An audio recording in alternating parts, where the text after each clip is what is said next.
from the window of a hotel room in Paris. A view of rooftops, the Brown River, a cobblestoned street, one corner of a scaffolded burnt-out church. It is a morning in March 2020, and the air holds a breath of warmth. The sky is a pale, hopeful blue. Normally on such a morning that is chilly but nevertheless heralds the first hint of spring, the street would be almost crowded, the mood bordering on flamboyant, as the first hint of spring is more a cause for celebration than spring itself. But this morning, from this window, just 3 people can be seen in the street. 2 women walk side by side, each carrying brown paper bags of groceries, each wearing a blue surgical mask. A small child strides out ahead of them, stopping every now and then to gaze with curiosity at the cobblestones, as if the cobblestones are marvelous, as if the cobblestones possess some secret that will any moment make itself known.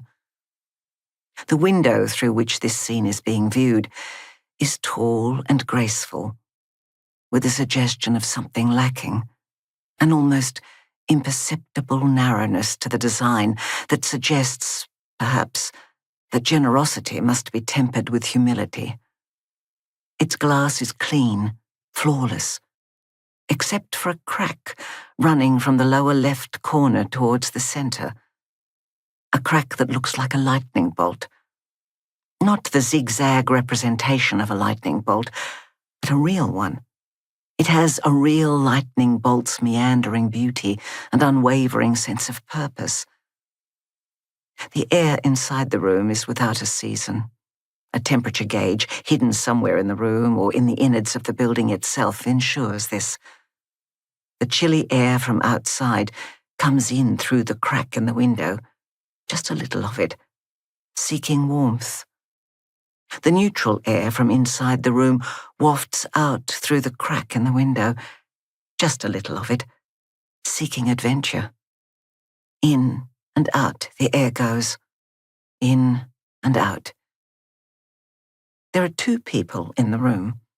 A woman in her 60s stands at the window. She has just taken in the view, as I have described it. The 2 women in the street, their brown paper bags of groceries. From the top of one protrudes something leafy, from another a baguette. The child striding ahead of them, full of curiosity and an easy confidence. The woman at the window has long, greyish silver hair, streaked here and there with black. It looks like the remnants of a fire, soot and half-burnt logs arranged into something smooth and almost pleasing. The sunlight streaming in the window highlights the tiny lines that fan out from the corners of her eyes and around her lips. The other person in the room is me, Marie Hortense Cezanne. You may recognize my last name. Yes, that Cezanne, the French painter Paul Cezanne, 1839 to 1906, was my husband.